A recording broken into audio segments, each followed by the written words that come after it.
Radhe Krishna Radhe Krishna Radhe Krishna Radhe Radhe Krishna Radhe Krishna Radhe Radhe Radhe. Hello મિત્રો, કેમ છો? જય શ્રી કૃષ્ણ.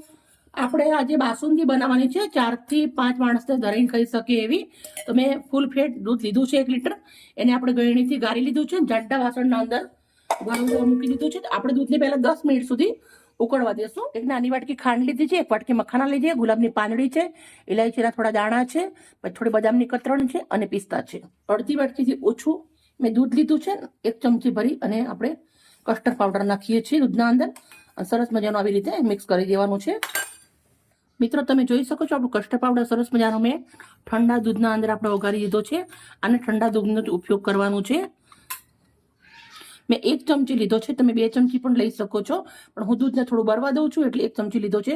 દૂધને ઓછું બરવા દેવું હોય તો 2 ચમચી લઈ લેવાનું. મિત્રો, તમે જોઈ શકો છો મેં 10 મિનિટ ઉપર થઈ ગયું છે. આપણું દૂધ સરસ મજાનું ઉકળી ગયું છે. ફૂલ ગેસ મેં ઉકાળી દૂધ અને રેડી કરી દીધું છે. તો હવે આપણે આજે સિમ્પલ રીતે જ બનાવું છું હું, એટલે પહેલા મખાના નાખી દેવાના છે. મખાના નાખ્યા પછી સરસ મિક્સ કરી દઈશું. તમે એકદમ આસાનીથી બનાવી શકો એવી રીતના યુઝ કરવાનું છે આપણે. હવે આપણે જે કસ્ટર્ડ પાવડર છે એ નાખી દઉં છું. કસ્ટર્ડ પાવડર નાખ્યા પછી આપણે સરસ મજાનું આને મિક્સ કરવાનું છે. બાસુંદી બનાવવી એકદમ ડાબા હાથનો ખેલ છે. નાના મોટા બધા આસાનીથી બનાવી શકે છે. આપણી જે ખાંડ છે એ લઈ લઉં છું. મેં નાની વાટકી લીધી છે. તમે ગળ્યું ઓછું ખાતા હોય તો ઓછું પણ નાખી શકો છો.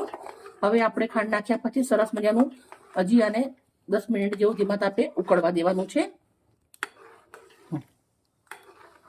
એ ઘીના અંદર ડ્રાયફ્રૂટ શેકીને પણ બાસુંદી બને છે. એ પણ વિડીયો તમારા જોડે બહુ જલ્દી શેર કરીશ. હવે આપણે જે બદામની કતરણ કરી છે એ નાખી દઉં છું અંદર. પિસ્તાની કતરણ નાખું છું. 5 નંગ ઇલાયચીના દાણા નાખ્યા છે. તમે વાટી લેવી લઈ શકો છો, પણ મેં આખી લીધી છે. મોઢામાં ચાવવામાં આવે એટલે મારા ઘરના અંદર બધાને બહુ ભાવે એવી રીતે, એટલે મેં આખી જ લેલી છે દાણા કાઢીને. હવે આપણે ધીમા તાપે સરસ મજાનું આને ઉકળવા દેવાનું છે. જેમ જેમ ઉકળશે એમ સરસ મજાનું ઘટ થઈ જશે. મિત્રો, તમે જોઈ શકો છો આપણી બાસુંદી બહુ જ સરસ મજાની ઉકળી રહી છે. ઉકળી સરસ મજાની ઘટ થઈ ગઈ છે.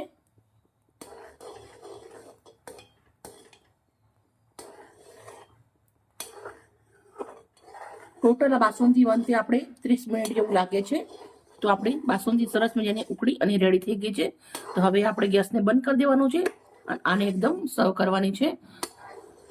તમે આ ગરમ ગરમ બી ખાઈ શકો છો, પણ જે ઠંડી ખાવાની મજા હોય ને એ બહુ જ સરસ હોય છે. તમે બન્યા પછી ફ્રીજના અંદર ઠંડી કરવા માટે મૂકી દેવાની અને પછી તમે ખાવાની બહુ જ સરસ લાગશે તમને. થોડી ઠંડી પડી ગઈ છે તો પહેલાના અંદર પછી આપણે જે સૂકી ગુલાબની પાંદડી છે એ નાખું છું હું.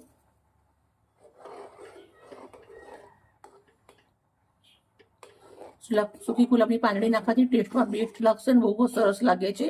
દેશી ગુલાબની પાંદડી છે આ.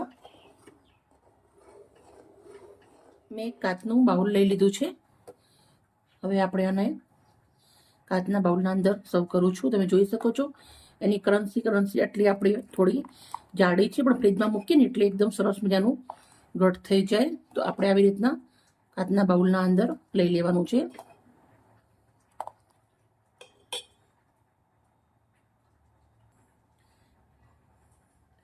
બહુ સરસ. તમે બાઉલના અંદર બાસુંદી નીકાળી દીધી છે.